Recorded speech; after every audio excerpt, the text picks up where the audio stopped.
Welcome to the I-80 Club Saturday morning coffee show. Josh and Jack with you as another weekend arrives. Jack, hello. How are you? We finally, this is the moment the I-80 Club arrived with a hip-hop inspired open. My dream has been consummated. Oh. Shout out Ian Alio, as always, for doing the Lord's work. He sent me like 20 things recently because he's been working on something for Schaefer, and we just got to figure out what we're doing with Schaefer's Open. And I heard that one and immediately thought, Jack is going to love this because it's going to remind him of his favorite era of music. And immediately when I hit play, I saw you dancing, so I knew that you were having a good time. The amount of times I'm going to freestyle over top of that, I think a lot. If I'm in the mood, I'll be turning my mic on and dropping some bars. Yeah. Well, we appreciate everybody joining us on this Saturday morning. No Nebraska basketball game today because they play tomorrow. Have no fear. Boo. We'll be rolling with the Nebrasketball hour tomorrow night. And so we would love to have you join us for that one. Also, Jack, we are doing a second podcast in an hour. What the hell is happening today? What the hell? What the hell? All right. Yeah, this is a little something new we're trying because of necessity, but it might actually be something we try every once in a while. Backing up the public show with a post-show premium show, Chat Sack. I kind of think of it as like, okay, I don't typically like to take this guy's ideas. I typically have been an opponent of his in various forms, including online. But one of the earliest adopters of the concept of the post-show or post-event press conference was actually Clay Travis. And that was one of his best contributions to the world. What was this? What did he do? This was years ago. He did what he would call a press conference after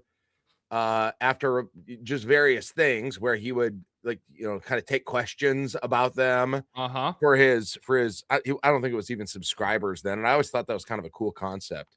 So we're kind of having like a post-show press conference, like a media where the premium members get in, ask us questions. Hey, Coach, what did you think about the new Open and how you responded to it? Maybe we'll give some additional insight that we have, some things that we wouldn't share during a public event, but when we're in kind of a more closed quarters, a little off the record type stuff. So it's like when you talk in the hallway to the coach, or when he calls you on a Wednesday night in October. So perhaps we'll try this and maybe, I don't know if we'll call it the press conference, but maybe we will. I mean, he didn't trademark it. That's true.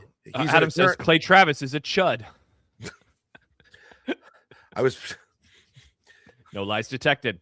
So we'll be doing that for premium members. Subscribe if you would like. Patreon.com/I80 Club. That will get going. We're planning on starting that at 10:05. So basically, we'll finish up this show. We'll move on over into a different room behind the scenes, and then we'll get that show going. We probably should say, Josh, it's not too late. If you're not a member, you could be a part of it. Yes. Right? Patreon.com/I80 Club. Incredibly easy to do so. Gets you access to our entire back catalog if you're into that sort of thing. Hey, I want to hear the bonus episodes from July.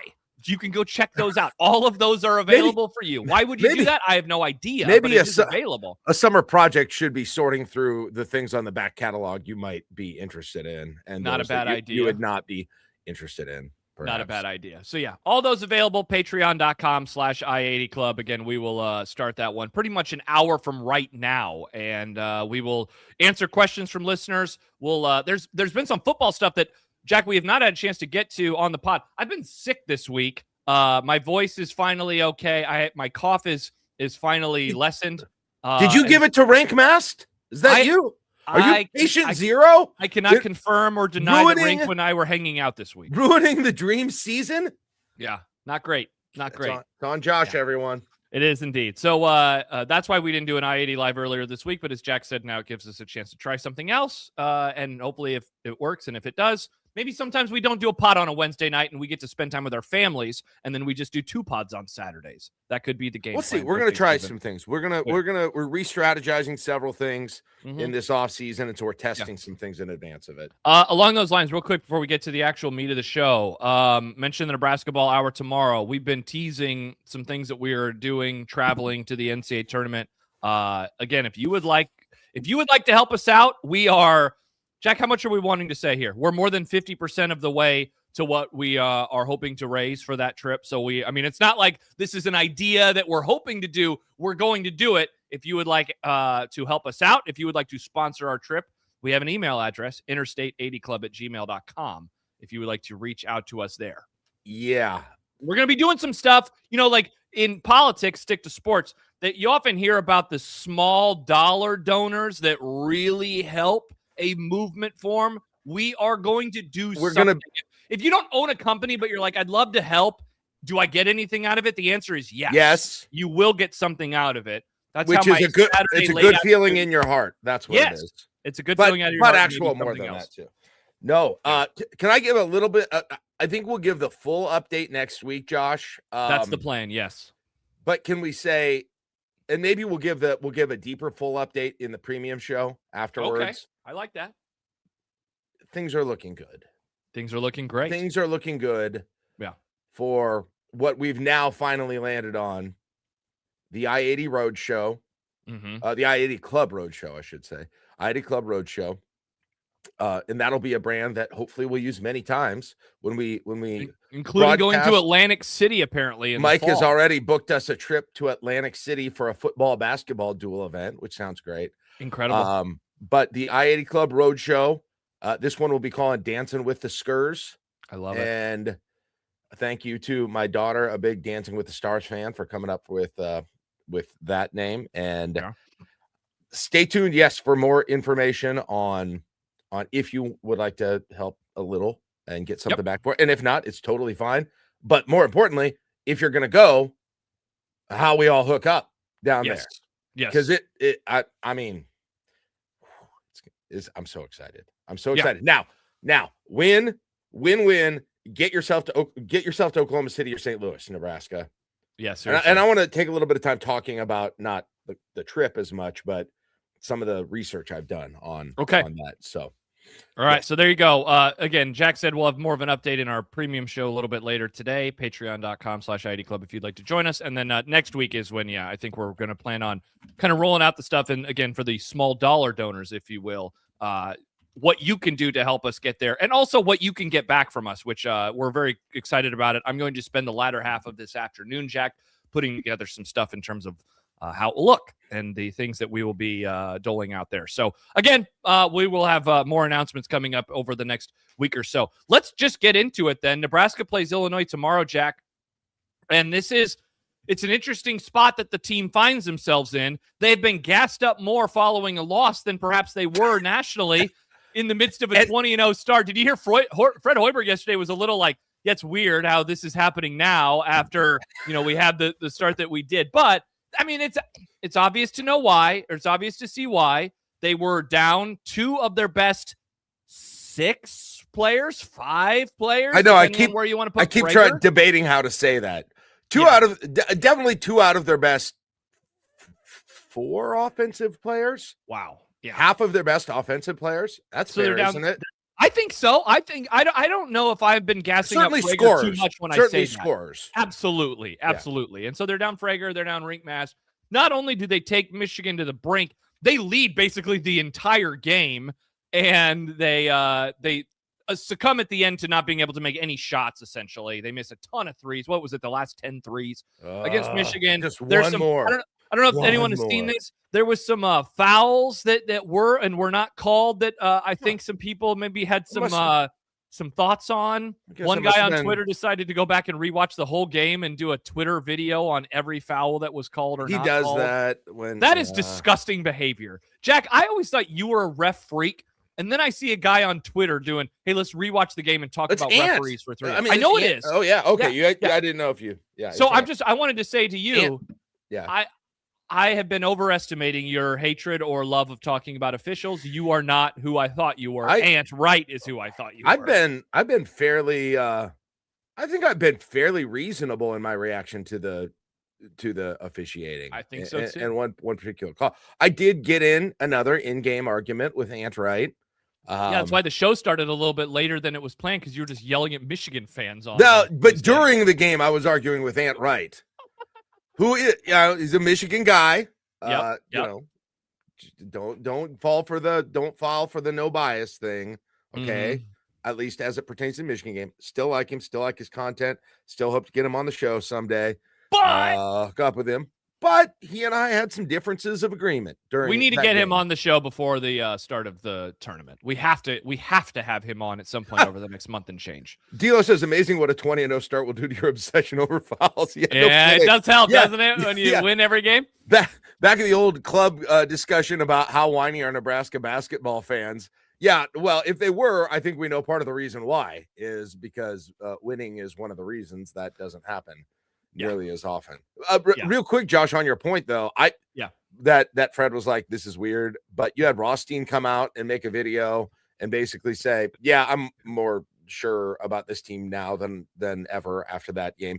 I've said it multiple times on multiple shows. I'm more confident in a 20-1 Nebraska than I was in a 20-0 Nebraska. See, you're even a part of this group. I don't know how you can be. And then add on to it, you know what gave me another boost in that feeling? Last night, Michigan State. Michigan looked like Michigan again. Like I expected them to look the entire game against Nebraska, the whole game, and they never did. They never looked like that against the Nebraska Supreme Silver Squad. I still, and Leo Curtis, it blows my mind. It blows my mind that Michigan had that many problems with a short-handed Nebraska team. And Michigan, they play then Michigan State in a road environment in a huge rivalry game, and then that's the one where all of a sudden they're like, "Oh yeah, I kind of remember why people thought this team was really good." Yeah, for sure. Yeah, they get out to such a screaming start, and then Michigan State has a nice little comeback, and then Michigan just puts the foot down and makes it look kind of easy. And at the end, they clamp down on defense, they start making shots, and then it just turns into free throws. Michigan is better than Michigan State. I mean, bar none. Yeah. And Nebraska beat Michigan State, people forget. And Nebraska almost beat Michigan, people forget. So I don't know if people saw my tweet, but my new Big Ten rankings are. I was going to bring this up. This made me laugh. Number 4. We'll go from the bottom to the top. Okay. Yeah. Number. Let's see. Are there 4 or 5? You forgot. Teams? Michigan State at the bottom. Above them, we'll put Illinois. Okay. Above them, so that's 5, 4. Okay. At 3, or I guess it would be at 2. We have a tie.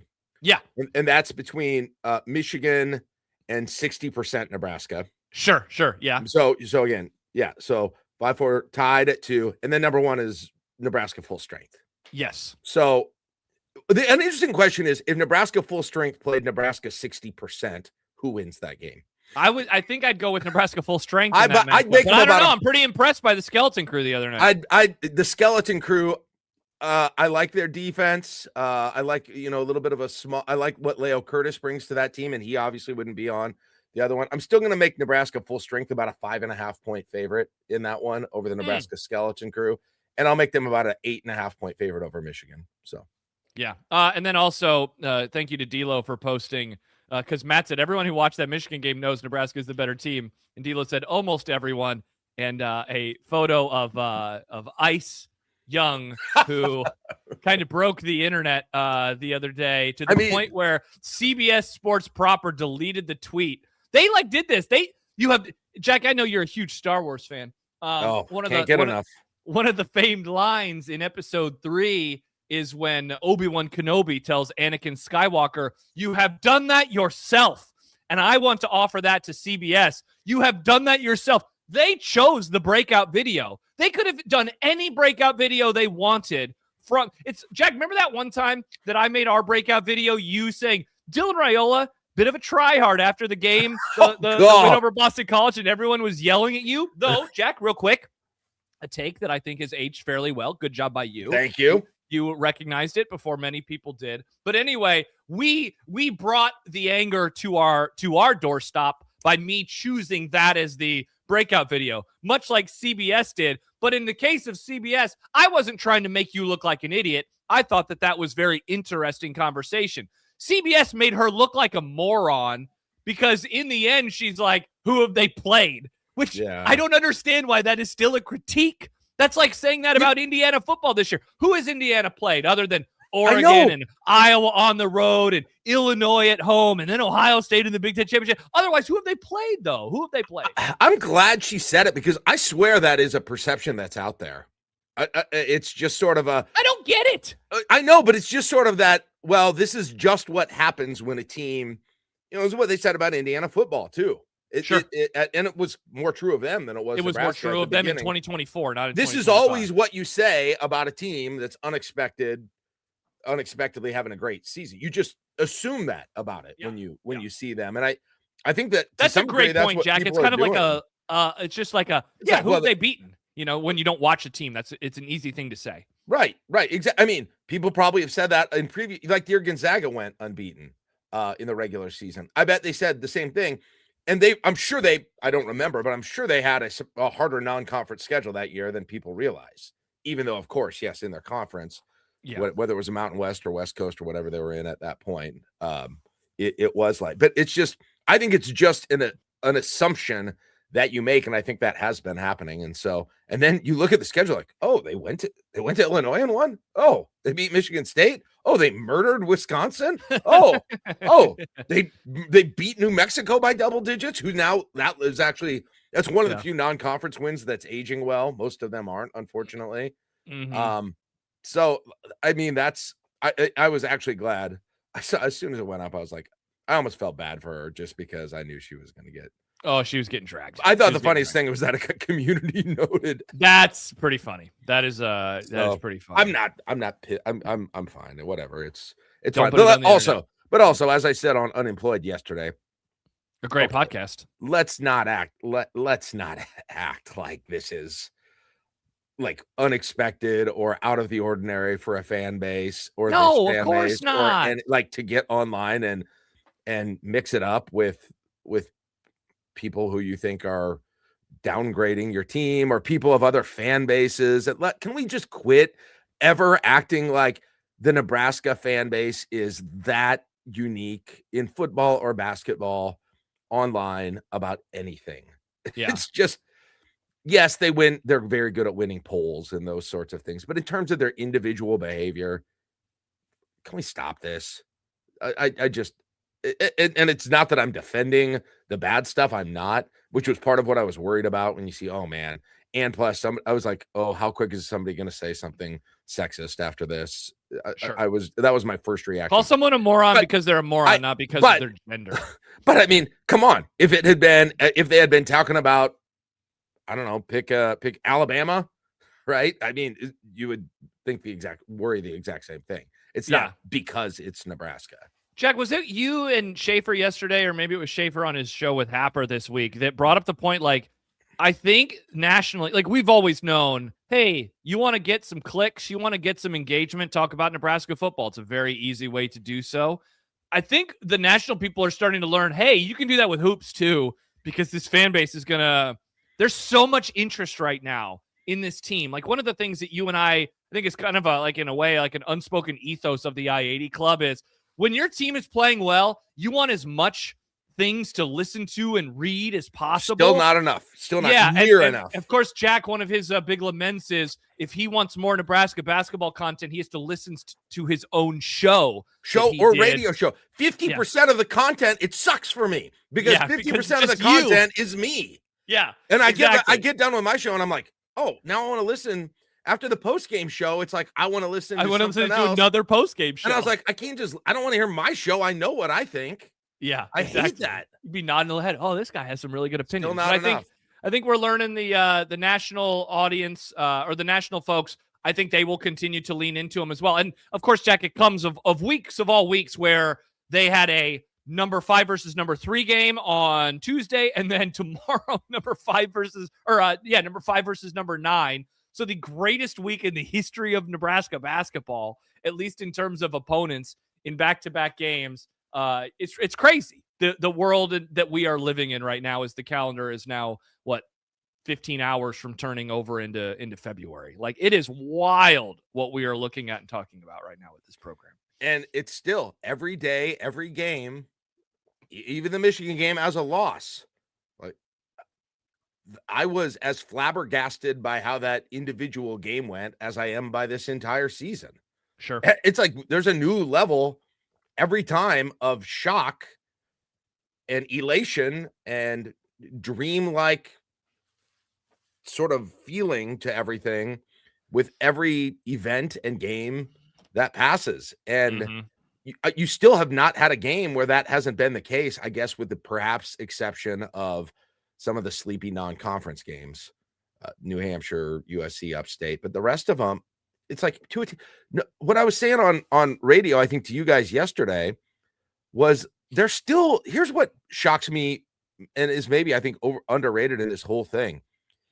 There has not even been a big section in a game where you had an opponent against Nebraska for an extended period, even 10 minutes, like just dominate, look better than Nebraska did. Get out to like a huge. Yeah, there have been runs. Indiana, I think, probably is the most notable one. 16. But Indiana in that game, Jack, it was like this contracted amount of time where they got like a couple threes, and I think they had a couple fouls, and the game, like, it was already a 9-point game at the half, and suddenly it was 16. But you're right, it wasn't like, you could argue Indiana's on an 18-2 run over the last 8 minutes. It wasn't something like and that. I guess you could argue it did happen there, but that it didn't happen against the better teams, I guess maybe is even the crazier part. About the Illinois, the Michigan State, the Michigans of the world. Like, because Michigan, their comeback wasn't even a run. It was just this extended period of time where Nebraska couldn't find a basket, and Michigan was able to get some fouls and to knock down some shots. But it wasn't like, and then Michigan went on this crazy run, and that's why they won the game. No, it was just Nebraska's offense locked up at kind of the worst opportune time. I just can't. I can't believe Michigan at the free throw line. Yeah, exactly. I can't believe it hasn't looked like that for. Yeah. And I'm not even saying a whole game. I thought for sure you were going to see that with Michigan. And you did against Michigan State. You did in every other I don't know about every other game. I haven't watched every game. But like the best teams that you play against, that any team plays against, has those moments where you're like, oh yeah, this is why they are a really good team, is that their athleticism or the quality of their individual players just starts to shine through past the opponent for big periods of the game. I think that honestly is the craziest thing about this whole thing, is that has not, it either hasn't happened or it hasn't happened more in this season. Jack, last week, it was a week ago when they played Minnesota, right? And I remember you and I talking that morning and saying one of the things that is most impressive about this team is that Nebraska always has that moment where they go on their own run. Now, it didn't really happen against Michigan, but it did against Minnesota. And it's so fun to watch, because one of the things, and I've made this point multiple times, so I'm sorry for repeating myself, but I love just how stoic and even-keeled Nebraska basketball is right now. And yet, in every one of their wins, especially in conference play, there becomes a moment, and it's usually with Price making like 2 threes in 20 seconds, where everybody collectively is like, this game's over, and they all react that way. And that's usually when Price puts up the double threes with his hands, and the bench is finally smiling, and everybody's having a good time. And they did that last week versus Minnesota. But you're right. Teams do not really go on crazy runs against them, and that has shown itself. Let me ask you this, because D'Lo asks a question, and I know that this seems like where you want it to go with things next month. What record does Nebraska, or what record gets Nebraska the 2 seed? How many more losses can they afford? That's I've the been thing very about interested today's. in this. Yeah, that's the thing about today's game and beyond. To set all this up, this game tomorrow is like we had a discussion with you yesterday on Unsportsmanlike Conduct. Is this game as big as No Sit Sunday? And we went over the stakes, right? Wisconsin was a win-and-in situation back in March of 2014. This, of course, is not a win-and-in situation. I would say, Jack, this is a win and really put your best foot forward in terms of the conference regular season championship. A bit wordy. We'll work on the title for what tomorrow's game is. But that's what this is about. If they are going to remain a legit contender where you're not having to scoreboard watch every single game for the top 5 of the Big Ten, a win tomorrow would very, very much do that. If they're able to find a way to beat Illinois. And again, how healthy will they be? That's the biggest question going into this game. Yeah, so I went back and looked at historic seedings, recent history seedings, I guess, because I am wondering that exact same thing. If a 1 or a 2 for a number of reasons would be the ultimate success at the end of the regular season for me, to set yourself up for success in the NCAA tournament as much as you can get, and for fun and the ability to do our tour. Yeah. So both of those things, because it makes more, I think, and that if they are a 1 or a 2, they are guaranteed Oklahoma City or St. Louis. If they're a 1 or a 2, I think if they're a 3, there's still a good chance they're going to one of those places, but it's a step down from. It's just a tiny bit less likely. I don't know if these percentages are right, but it goes from like 95% or 98% to 70%, I think, probably. And then it's going to depend on who's above you. But I went and took a look.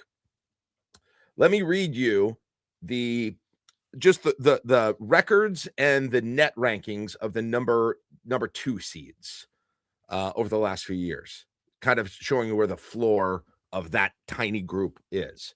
Okay. Last year, the 2s were Houston, Tennessee, Purdue, and Arizona. The losses of the amount of losses for those teams. Real quick, is this regular season or is this counting their conference tournaments? Oh, that's a good question. I don't know if I pulled. Let's see. So like Houston here played 40 games. So that would that's because they made it to the national championship. So this is going to include. Okay, you know what? This is probably going to mess up. Let me read. Well, basically, here's what you would do for every team not named Florida. Subtract a loss because they all lost in the NCAA tournament. And then I know whether or not they won the conference tournament. I have that on this sheet too. Yeah, so just do that. Just subtract a loss from every team that we're about to talk about. Unless they have a yes in the conference tournament. So Houston had the fewest losses. They were 35-5. Okay. And they did not win so they only had 4 losses coming out of the regular season. Okay. But that is the best situation. And I don't know if that was because I don't remember quite last year what happened, if the thought was they had a weak record, because remember, like Alabama got a 1 seed at 25-8. Houston was 2 in the net last year. Alabama was 6. And Houston was a 2 seed Houston last was year? a 2 last year. Why were people mad that they got screwed last year? I'm trying to remember that. Yeah, I was going to say, I thought that they were a 1 seed. Remember there were 3 SEC 1 seeds last year. And no, you're wrong. You're wrong. Houston was a 1 seed last year. Okay. Then they were number 1 in the Midwest last year. Okay. Then my numbers, I think, are screwed up then. So, the bottom line is you want to be around, I think you're safe until you get 5 losses. Yeah. I think you are safe if you are in the top. Well, the top, probably if you have that, plus you're in the top 10 of the net rankings, is my rough sort of estimate. And I'm bummed that I don't know why I had that written wrong. So my notes were messed up, or I was looking at the wrong year or something. But yeah, I think the if you get 5, maybe 6 losses, but it's going to depend too. And now, while they're 20-1, Jack, they have 10 games left in the regular season. What are you talking? I mean, you're talking about 6-4 the rest of the way, and you're feeling really good, which is odd because that would mean a real big backslide in theory. Counting the Michigan game, that would mean a 6-5 finish, at the end of the year. So essentially a 500 basketball team, and yet you think that almost not guarantees, but it puts them in a really good spot to land a 2 seed. Yes. Isn't that wild to think about it from that perspective because of all the wins that they've already banked? Yeah, exactly. And the other thing is it's going to depend on who those losses are to. If you drop a game to Penn State at home, Rutgers, and you get a notch in a Maryland, quad 3 loss, that is going to be more damaging, obviously, than it would be if you lost to Illinois on Sunday or the Michigan one. Hey, let me ask you this. So they have Illinois, who is obviously what is there? Do you have net rankings open right now? I'm looking at Bart. But Illinois is a top 10 team on Bart. Purdue is a top 10 team on Bart. Iowa, who they have twice at the end of the year, is 21st. If they go 2-2 versus those 4 teams, or those 4 games rather, doesn't that almost I feel like that more than anything would kind of lock over up Michigan? No, over Illinois, Purdue, and then Iowa twice. If they're able to go 2-2 in those 4 games, because Illinois and Purdue. What about at UCLA? You don't put that in that group? No, I mean just because they're a little bit lower down. They're 40th right now on Bart. Okay. I was just looking at those teams that are. So if you go top 2-2, you would have 3 losses, and you probably have 1 to 2 more losses that you could play with. But you would have 2 more really nice wins. Yeah. Really nice, especially if they're. I mean, Jack, if they're able to get that one tomorrow. I don't want to say it guarantees anything because it's stupid. It's February 1st tomorrow. It's ridiculous to say that they have locked up a 2 seed. Anything can happen. Right. But good Lord, Jack, if they have 2 wins over Illinois and the Michigan State win already from earlier in the year, that is some really quality performances. Plus, they beat the brakes off of a bunch of teams this season too.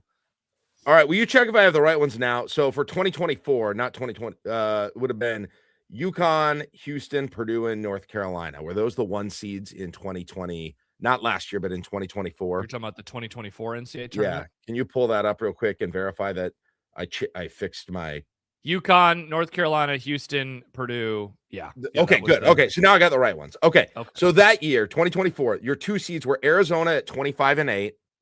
They were the 4 net team. These are regular season records now. Iowa State 27-7. They were the 6. Tennessee 24-8. They were the 7. And then Marquette 25-9. They were the 14 that year. Interesting. And only 2 of those were regular season conference champs. That's a lot of losses. And I mean, D'Lo just threw out a bunch of teams: Iowa State, Duke, Michigan, Arizona, Illinois, UConn, Gonzaga, Sparty, Houston. Those are 9 teams right there. Need to factor into how other teams are doing too. It feels like a very competitive top. Yeah. Jack, there was that tweet that made the rounds the other day. Maybe it was last week after Nebraska got the win over Minnesota ahead of Michigan, where it was the combined losses for the top 10 teams right now was a ridiculously low number. Inside of that top 10, of course, you have multiple undefeated teams at the time in Nebraska and Arizona, and then you had a bunch of 1-loss teams near the top as well, including Michigan and, of course, now Nebraska, UConn in the mix, et cetera, et cetera.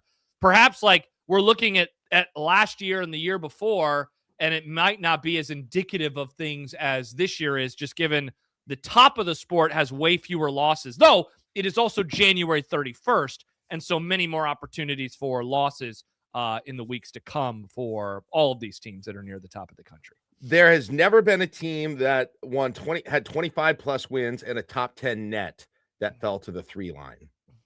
Meaning if they had 5, they still get 25 wins in the regular season and go 5-5 the rest of the way and be 25-6. Am I doing the math right? Yeah. 25-6. If they would stay on the top 10 net line, which I don't know if they would, even if they have 6 losses, as long as they stay on the top 10 in the net, they're probably okay. Yeah. So I think that maybe the rule of thumb is you stay at 5 losses, you're in the 2 spot. And make sure you get some, I think, quality wins moving forward. Like Husker for MU says, you're focusing too much on number of losses. It also matters how many big wins you have. That's but that do not think the net. Am I not? Is that not why I'm including the net? Well, I mean, if you're top 10, in theory, you could be number 10, and that's a 3 seed, right? Because what I'm saying is when I'm factoring the net into my analysis, that necessarily factors in quality wins. No, for sure. I'm just saying, I think that's why I brought up those 4 games. I mean, Illinois, I obviously know it's not just based on record, not strength of schedule. I mean, I think I know that, right? Yeah. Those getting, I think, Jack, my rule of thumb, they got to find a way to split Illinois and Purdue. I mean, obviously 2-0 would be wonderful, but if they can split those games and split the Iowa games, and you're right, you brought up that UCLA game a few minutes ago, beat UCLA. I think that those 5 games are like a massive key to the seeding. If they can go 3-2 or better, we're going to be feeling really good about traveling to Oklahoma City or St. Louis. If they go 4-1, obviously, like it's pretty cake there. Then then we might be talking about 1 seed territory. Meanwhile, if they go 2-3 or worse, then it's going to get a little tougher. So finding a way to get better than 500 record against those teams, and that's why, like, not to make everything sad about Tuesday. God, if they suddenly had another win over a team like Michigan on the road in their back pocket, like, good Lord, what are we talking? We'd be talking about 1 seed today, not even 2 or 3. I'm gonna stick with my rule of thumb that, I mean, it does involve the net, that if you get five losses anyway, I guess there's a scenario where if you would lose to Maryland, Penn State, Northwestern, although the good wins might balance those out. If you have 5 or fewer wins, or you have 6 or 5 or fewer losses with total in the regular season, or 6 losses plus a top 10 net, you're safe as a 2. Yeah. Or higher. That's my rule of thumb. If you want to challenge it, you can come with a counterexample, go for it. But I think that's the rule of thumb. Husker Fame used. Oh, sorry. Real quick, I think for a 3 seed, you would have to fall. Jack, they'd have to melt. They'd have to melt down to get out of a 3 seed, to get to a 4. I think you would probably have to go maybe 3-5. They'd have to be so bad down the stretch that we're 3-7. 3-7. They'd have to be so bad that we're wondering, like, are they going to be? Have they used up all of the good basketball, and are they going to lose a game now in the tournament in their first one, which would be obviously a terrible thing. Husker Frame, you says the schedule is very manageable down the stretch. It is so true, man. You look at the games, and again, I brought up 5 games, 4 opponents: Illinois, Purdue, Iowa twice, and UCLA. Those are the toughest games at the end of the season. I guess you could even throw USC in there as well. The thing, Jack, the reason that we have been able to have the conversations we have over the last month, yes, beating Michigan State, beating Illinois, hell, even beating Indiana, beating Wisconsin by 30. Like, it's nice that they have those. The reason that they are in this spot, in my opinion, is that they have taken care of business against Oregon, against Northwestern, against Washington, against Minnesota, and they did it in a way that shows they are not a fluke. And so, as long as they keep doing that, like, don't slip up against Rutgers, don't slip up at home against Northwestern, don't slip up against Penn State, don't slip up against Maryland. Like, Jack, all of those 4 games that I'm looking at on Bard are projected as 14-point margins of victory or better. 14.3, 14.2, 23.6, and 21.3. Like, the key is going to be, can they find more good wins down the stretch? Also, just take care of business against those 4, and you're going to be feeling really good, because if you could just guarantee 4 extra wins right away with those 4, that's 24-1. And then, then the record conversation that we're having gets a lot more interesting. Because then it's like splitting the ones against the good teams. I think if you get those 4, I think you're probably good. You're probably good to say you're the basement is a 3 seed. Yeah, I would agree. I feel pretty good about that. Go 24, go 4-0 versus those, and that's 25 wins, and then start to find the other wins. And then if your calculation, and if you get a few more, you get into 2. So yeah, I think I'll say that those are the 2 rules of thumb that I'm going by until they're disproven. For a 2 seed or better, you need to either finish with 5 losses or 6 losses and be in the top 10 in the net. That factors in strength of schedule, yes. I don't know where the line for a 1 is. That would be an interesting separate conversation. And then for a 3, you just have to win out on those games that would be bad losses. Is the 1 seed discussion, I brought up, again, I'll just keep bringing them up: Illinois, Purdue, Iowa twice, UCLA. Is a 1 seed like 4-1 in those 5 games? Or 5-0? Like, would you have to go 5-0? Like, are we talking about a 29-2 team? I think the bottom line is you got to be a top 5 net team. You got absolutely a top 5 net team, and then you've got to have a pretty gaudy record, because you're never. It seems like they're just not going to completely get the net love. I think you've got to have. I would assume 4 losses is the ceiling for that. If you're a top 5 net team and 4 losses, I'd say it has to be like better than that. For 2024, Houston, UConn was 31-3, Houston was 30-4, Purdue was 29-4, North Carolina was 27-7. Yeah. Oh yeah, now that was years controversial that North Carolina got that 1 seed. Remember that? Because they were 8. They were 8 in the net. Otherwise, you had 1, 2, 3. 2023 got Alabama 29-5, Houston 31-3, Purdue 29-5, Kansas 27-7. 1, 2, 3, 9. Kansas is the 9. If you're a blue blood, you get a little bit of. There's been a couple comments about that, wondering does Nebraska's name hurt them. I'm looking at a couple of different spots right now, Jack. I'm looking at the bracket matrix. Here are the 1 seeds according to the bracket matrix. Arizona and Duke are unanimous 1 seeds. Nobody has them at anything lower than that. There's 101 brackets, and this is as of yesterday, so this is pretty updated. Arizona, Duke, unanimous 1 seeds. Michigan and UConn finishing up the 1 seed conversation, but not unanimous. And then the next team on the 2 line is Nebraska. So that's where they are on bracket matrix. That looks right to me. On the BART T-Rankatology, Nebraska is also the first number 2 in there. And you will notice, Jack, because I know that there's been a lot of discussion of this since Tuesday, Nebraska's net actually increased following the loss to Michigan because they so outperformed the metrics going into that game. You know, forget about point spread. All of the predictives had it as a double-digit loss, and that's not even accounting for Frager's absence or Mast's absence. And then they lose by 3. And supposedly they consider those in losses, right? Yeah, and so that's where they are at right now. And so the question is, if one of those is going to drop off, who is it going to be? Is it going to be Arizona? Is it going to be Michigan? Is it going to be Duke? Is it going to be UConn? And then making sure that nobody behind them is able to hop above them. And those 3 have better resumes than Nebraska does now. I wouldn't argue that. Who? Arizona, Duke, and Michigan. Yeah. Right, like right now. But not UConn? UConn, I think, is closer. I don't think it's a clear cut. I think those 3 are at another level. Because you look like Arizona 9-0 in quad 1. Duke 8-1 in quad 1. And though they don't have none of the top 10 have any quad 3 or quad 4 losses right now. And Michigan has the head-to-head. And then UConn, I'm looking at UConn. They got the Illinois win. 5-1 in quad 1. Like UConn's 5-1 in quad 1. Nebraska's 6-1 in quad 1.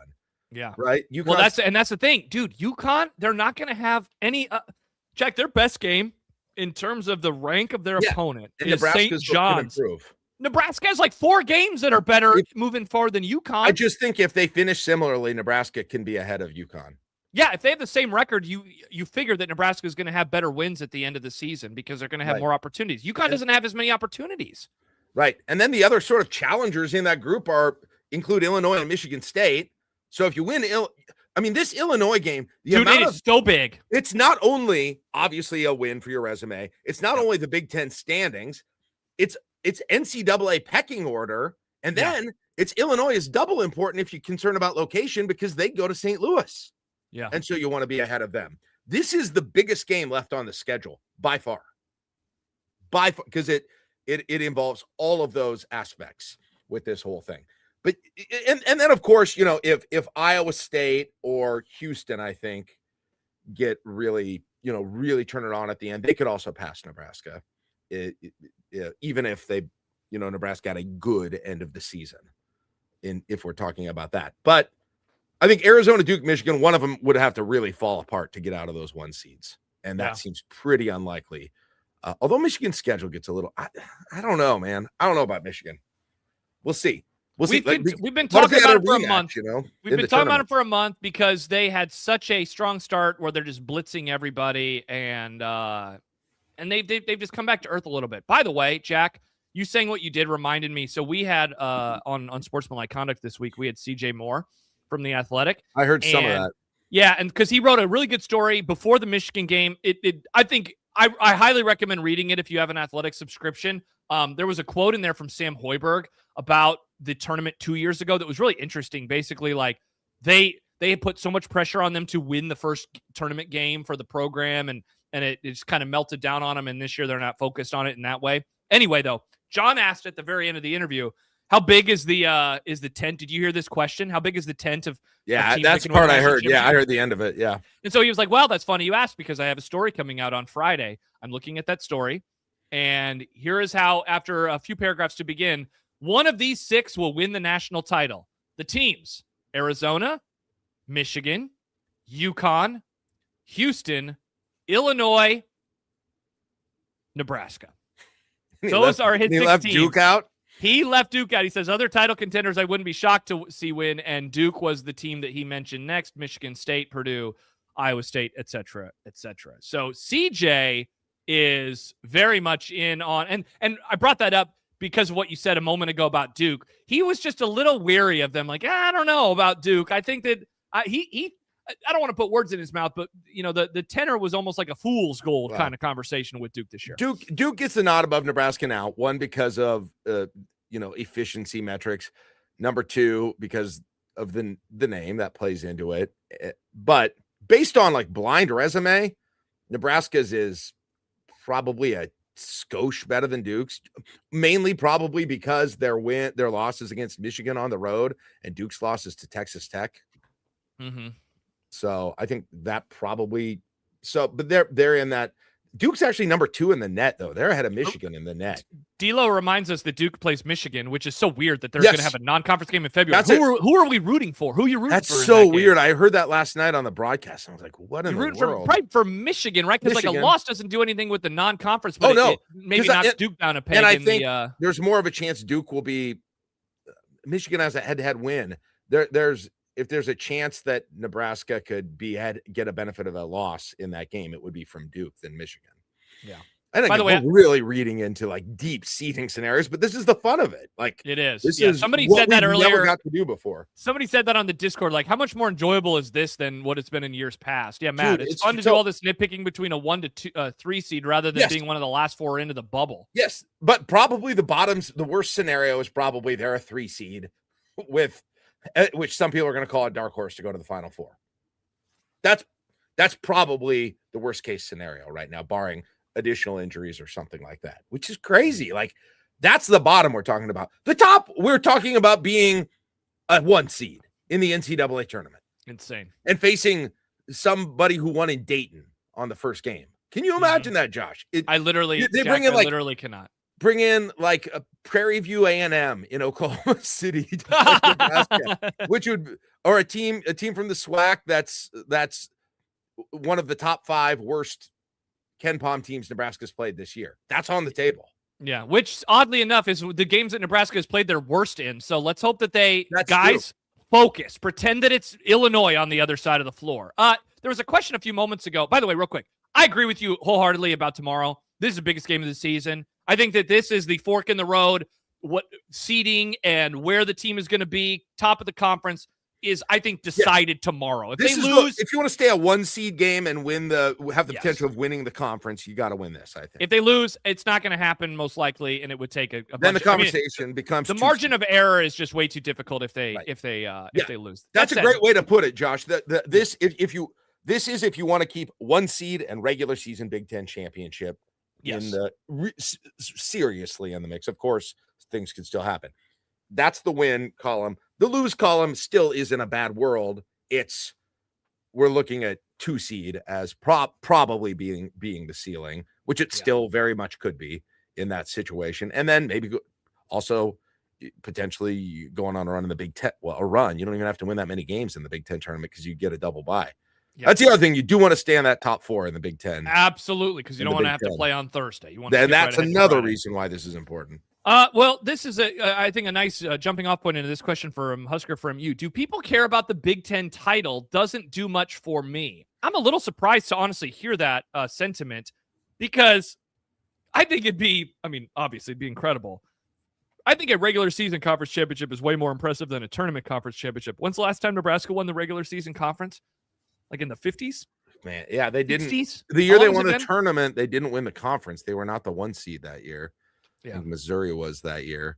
So I don't know the year, but it wasn't. I don't think they've won the regular season conference in my life, or at least since I've been paying attention. They have not. They have definitely not since you. Yeah, like is it important?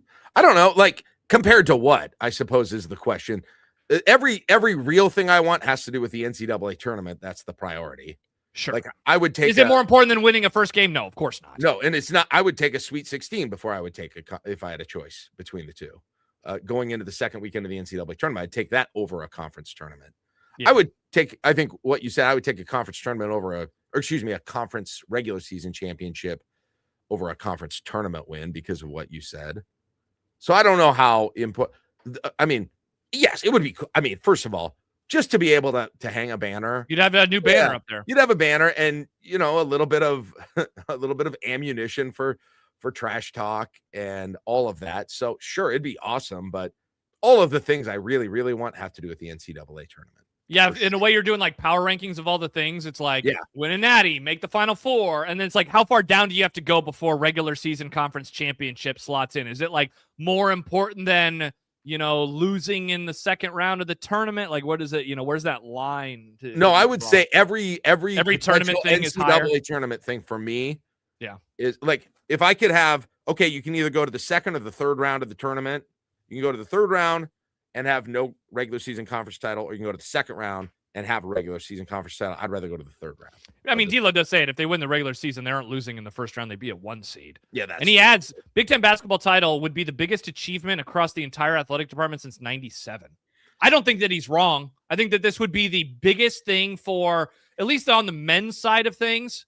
I don't know. I mean, they made the College World Series 3 times. This would be in that realm, though. In terms of the accomplishment, how difficult it was. And you could make an argument it would be maybe the most impressive thing, just given where the program has been, and that a basketball season, regular season title is so, I mean, it takes so much. You play 20 games. Yes. Like the amount of effort it takes to do that is wild. I will take a Sweet 16 over a conference championship. Of course. I would absolutely take a Final Four over a conference championship. Not even close. Yeah, well, yeah. Not even close. So I guess I think if that clarifies sort of the hierarchy of all of those. Were you saying something else? Did I interrupt you? I had one other thought. No, you're good. The only other thing I wanted to point out is if it does get to the point where you're talking 3 seed is a more likely spot, then what is going to be important if you're looking at the location, which again, I think I'm probably more focused on than most.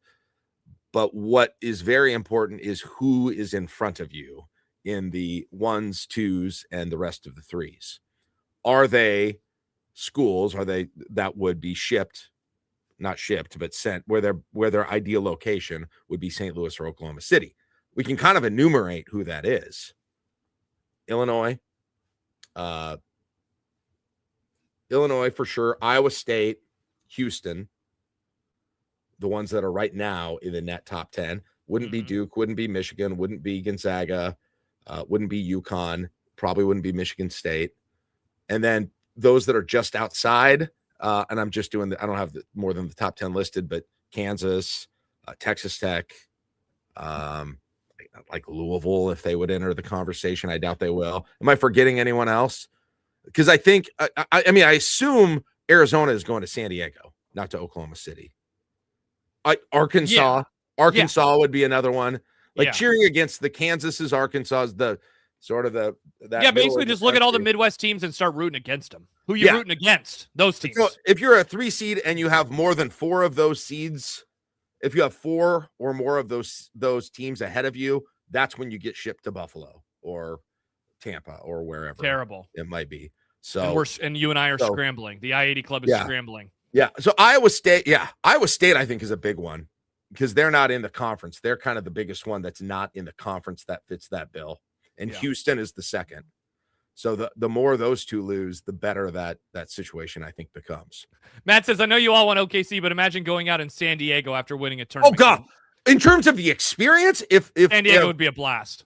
I want Tampa or San Diego would be my first 2 choices. Yeah. Get to go somewhere warm. That'd be awesome. Oh my gosh.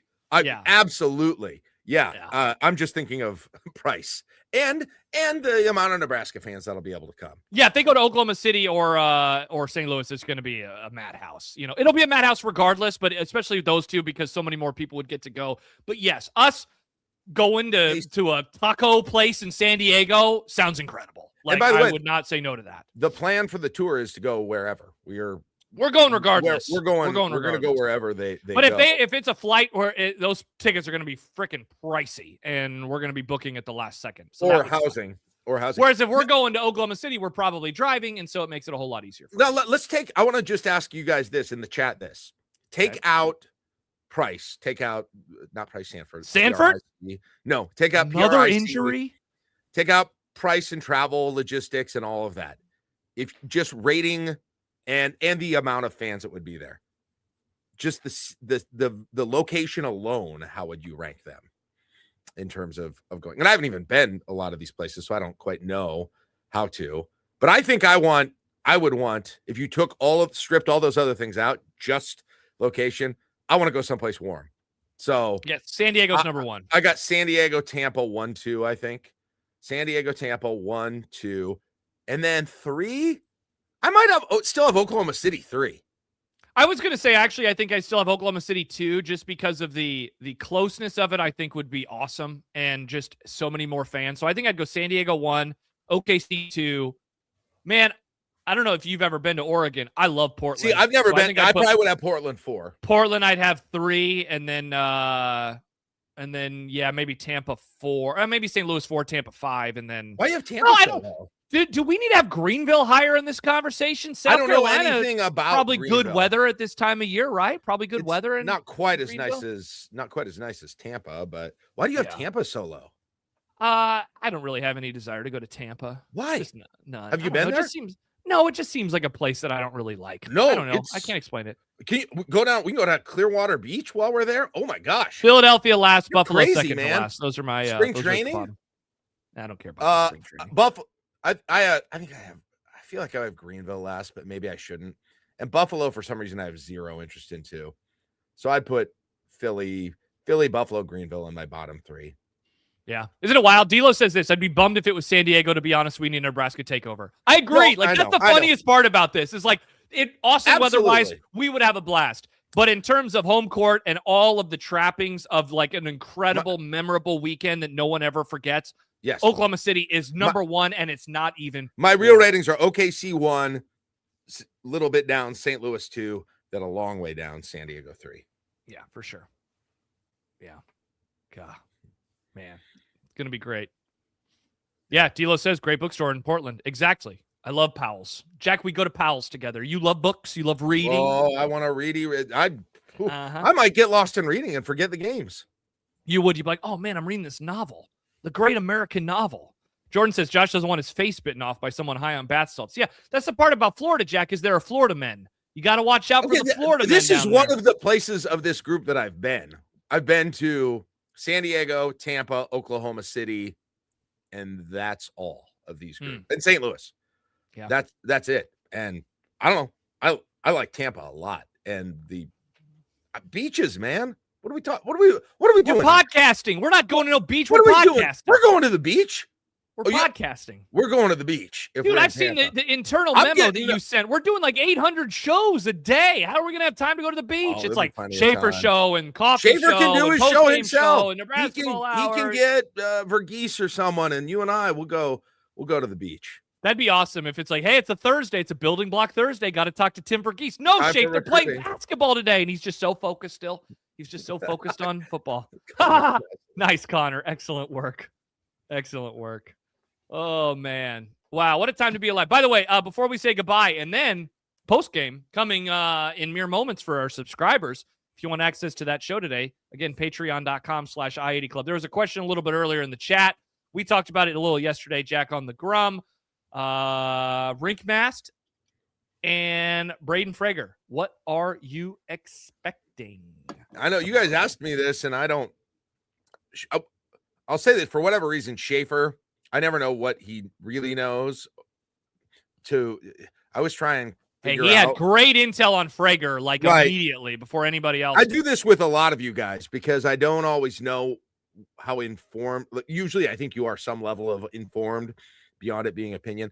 Schaefer expressed some real confidence in unemployed with me yesterday when I was freaking out after. Did he? See, but had he heard what Fred Hoiberg said yet? That's what I was. Did you hear the segment? Yes, I was like, I don't think Schaefer has listened to Fred Hoiberg yet. So that's what I couldn't figure out. Fred Hoiberg's like, he's lost weight and he didn't sleep. Like, okay. I know. I'm glad you heard that. I was like, yeah, but I don't know if it's. He was like, yeah, I expect him to play. Yeah, I don't think he had heard him yet. I don't want to put words in his mouth. I don't think he had heard Fred. I can't imagine they wouldn't give. They're not going to try, and Rank is not going to try to play. I think the question is going to be, what will they find out once he starts playing, and how will he feel once he starts playing? I mean, I have no idea how to, what to even think with Frager. I think with Frager, there's more of a risk because re-injury is possible if you go too early with him and complicate it and make it worse. So I think they'll be more conservative with him. I think they probably think Mast is more important to get going. So I think Mast will play. I don't know how much. I still wonder if Frager will play. But now I'll tell you, you don't have to wonder about me. That's based on zero inside information. That's based on me listening to what they said and kind of trying to read the tea leaves. Yeah, this was the game that everybody behind the scenes was saying that they were pointing to when he initially got hurt. It is, of course, now 30 hours away. And so we'll see. There's a part of me that thinks they're going to hold him out one more game and then bring him back versus Rutgers. Let me ask you if I was a jerk when I did something. My son, in an intramural basketball game 2 nights ago, sprained his ankle pretty badly, and ended up going to urgent care the next morning. Found out that he has another high ankle sprain that he got, and they described it as somewhere between moderate and severe. And my first text to him was, I said, well, I'm glad it was you and not Frager.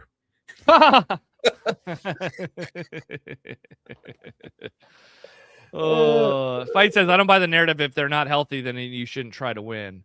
Is that a narrative? Yeah. Dave, what part of the Nebraska internet are you hanging out in? That's strange. That they shouldn't try to win the game against Illinois? Yeah, maybe I'm missing something. Yeah, maybe. That's a weird take. All right. Well, Jack, why don't we do this? We're going to say goodbye, and then we're going to just hop over, and we're going to do a show for subscribers. If you want access to that, patreon.com/i80club. We've never done this before, where we finish one show and then start another. We do bonus episodes each and every week. The reason we're doing it on a Saturday this week is because I was sick on Wednesday and thus was not able to do it. Didn't work with our schedules on Thursday. We didn't want to do a Friday night podcast. So here we are on Saturday. Jordan says Pillow Talk. This is a new version of Pillow Talk in a way, Jack. I guess so. New version of Pillow Talk. All right, perfect. So we'll see everybody in about 4 minutes. Like and subscribe on your way out the door. Nebrasketball Hour, free show tomorrow at 5:30-ish is when that game when that show will start with you and Caleb recapping Nebraska and Illinois. Jack is now not going to any home games moving forward because the team is too good and the tickets are too expensive. I might get like a Maryland ticket in the 300 level. Fun. Wow, that's exciting. Get to watch another 30-point It's fine. It's fine. It's been nice for the post-game shows. I'll get there again, I think, for a game or two, but it has become much, much harder. Any way people acquired tickets if you didn't previously own them, whether you're buying them or you get leftovers or things like that to ever get them anymore. And I guess that's growing pains. That's what happens when the team is good. All right. Thanks everybody for joining us. We will see you very shortly. Subscribers, that is. And if you want access, again, patreon.com/i80club. For Jack, I'm Josh. We'll talk to everybody in like 5 minutes here on the I80 Club. Thanks for watching. See you in a bit. Bye-bye.